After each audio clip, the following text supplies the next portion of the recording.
Good morning मित्रों, मैं रविकांत सिन्हा अपने यूट्यूब ब्लॉग श्रेयान सिन्हा में आप लोग का स्वागत करता हूं। जैसा कि हमने पिछले टॉपिक में बताया था कि कोई भी कपल 1 साल तक बिना कोई प्रिकॉशन लिए हुए, मतलब कि गर्भनिरोध का कुछ उपाय किए हुए साथ में रहते हैं और प्रेगनेंसी नहीं रह रही है तो उनको इनफर्टिलिटी के लिए सोचना होगा, इनफर्टिलिटी के लिए इलाज करवाना होगा।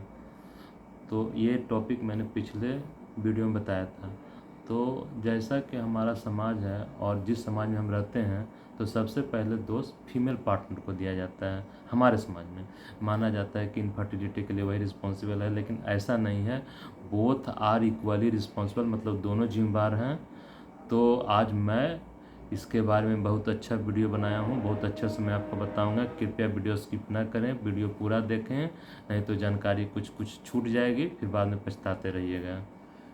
तो आज सबसे पहले मेन इनफर्टिलिटी के बारे में सोचते हैं, मतलब पुरुष नपुंसकता। फीमेल के इनफर्टिलिटी के बारे में अगले वीडियो में बताएंगे। आज मेल इनफर्टिलिटी सोचते हैं, क्या कि हमारे सोसाइटी में मेल की संख्या ज़्यादा है, इसलिए मेल इनफर्टिलिटी सबसे पहले सोचते हैं। तो सबसे पहले हम ये बताएंगे कि मेल इनफर्टिलिटी में अल्ट्रासाउंड का क्या उपयोग होता है।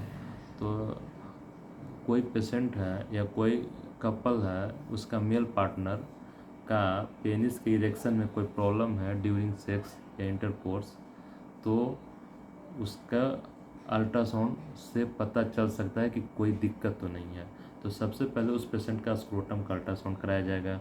उसमें देखा जाएगा कि दोनों टेस्टिस का साइज नॉर्मल है कि नहीं, एट्रोफिक है। अगर साइज नॉर्मल है तो क्यूरेबल है, मतलब इरेक्शन ऑफ पेनिस को सुधारा जा सकता है। लेकिन अगर टेस्टिस का साइज एट्रोफिक है तो वो पॉसिबल नहीं है, मान के चलना चाहिए कि वो परमानेंट इनफर्टिलिटी है।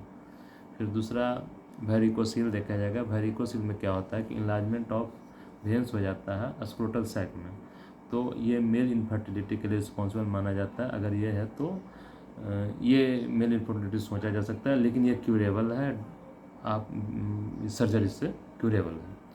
फिर तीसरा होता है सिस्ट इन सेमिनल वेसाइकिल। किसी किसी के सेमिनल वेसाइकिल में सिस्ट दिख जाता है या मिलता है, तो ये भी मेल इनफर्टिलिटी के लिए रिस्पॉन्सिबल है। इसका भी इलाज क्यूरेबल है आफ्टर बिफोर सर्जरी से। प्रोस्टेटिक सिस्ट किसी किसी में पाया जाता है, तो माना जाता है कि 1 to 5% मेल इनफर्टिलिटी के लिए ये भी रिस्पॉन्सिबल है। तो अल्ट्रासाउंड का यही उपयोग है, मोटा मोटी और भी उपयोग है, लेकिन मैं छोटे से वीडियो में इतना ही आपको बता रहा हूँ। अब हम आते हैं पैथोलॉजी का उपयोग, मतलब जांच का उपयोग क्या है। तो सबसे पहले सीमेन का एनालिसिस करके देखेंगे। सीमेन का एनालिसिस में सबसे पहले सीमेन का काउंट देखेंगे, उसका मोटिलिटी देखेंगे, मार्फोलॉजी देखेंगे। तो सीमेन का काउंट अगर 20 लाख या 20 लाख से ऊपर रहेगा तो सीमेन अच्छा क्वालिटी है, तो माना जाएगा कि ये फर्टिलाइजेशन के लिए पर्याप्त है, मतलब इनफर्टिलिटी नहीं होगा, या फर्टिलिटी के लिए ठीक ठाक है। सीमेन 20 लाख काउंट लगभग होना चाहिए। मोटिलिटी, जैसा कि हम जान रहे हैं कि स्पर्म में मोटिलिटी होता है, मतलब वो धीरे धीरे धीरे धीरे बहुत मूव करता है। तो अगर उसमें मोटिलिटी रहेगा तो न वह तब न वो जा पाएगा एग के पास, तब न फर्टिलाइजेशन होगा। इसलिए स्पर्म में मोटिलिटी में रहना ही रहना है। मोटिलिटी नहीं रहेगा तो वो ना जाएगा, तो कौन काम का, यानी प्रोग्रेसिव मोटिलिटी होना चाहिए। मार्फोलॉजी, मतलब कि बनावट सबका नॉर्मल होना चाहिए। अगर 4% भी टोटल स्पर्म काउंट का मार्फोलॉजी ठीक ठाक है तो फर्टिलाइजेशन के लिए पर्याप्त है। अब हम लोग देखते हैं कि जनरली पैथोलॉजी के रिपोर्ट में मेंशन रहता है ओलिगोस्पर्मिया, नॉर्मोस्पर्मिया, एंजियोस्पर्मिया। ओलिगोस्पर्मिया मतलब कि स्पर्म का काउंट कम है, एंजियोस्पर्मिया मतलब स्पर्म का काउंट 0 है या नील है, और ओलिगोस्पर्मिया और नॉर्मोस्पर्मिया मतलब स्पर्म काउंट ठीक ठाक है। अच्छा, स्पर्म काउंट ठीक ठाक है।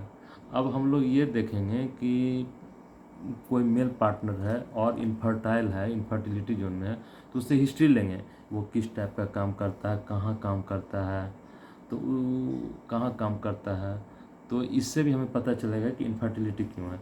जैसे वो पेंट फैक्ट्री में तो नहीं काम करता है, हीटर बॉयलर वाला में तो नहीं काम करता है, चाहे हॉट क्लाइमेट में तो नहीं काम करता है। तो जैसा हम लोग जानते हैं कि ये हीट वाले या हॉट क्लाइमेट वाले स्पर्म को, क्वालिटी को और काउंट को घटा देता है।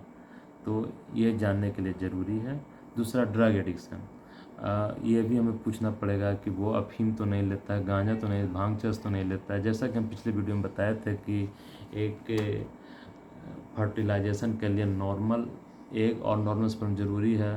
तो अगर मेल पार्टनर सिगरेट लेता है, अल्कोहल लेता है, तो जाहिर सी बात है कि स्पर्म का क्वालिटी ठीक नहीं रहेगा, तो फर्टिलाइजेशन का चांस घटता है। हाँ, अफीम लेने से स्पर्म काउंट 0 लगभग कर देता है, इसलिए अफीम से बचना चाहिए मेल पार्टनर को।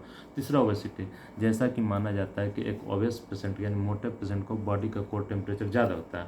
अगर बॉडी का कोर टेम्परेचर ज़्यादा है तो वो भी स्पर्म काउंट को असर डाल देगा, तो इसलिए ओबेसिटी से बचना चाहिए। तो वीडियो में बने रहने के लिए बहुत बहुत धन्यवाद आपको। अब मैं अगले टॉपिक में फीमेल इनफर्टिलिटी के बारे में चर्चा करूंगा। इस तरह प्यार बरसाते रहिए वीडियो पे मेरे, ताकि मैं आप लोग के साथ बना रहूं। धन्यवाद मित्रों, बाय।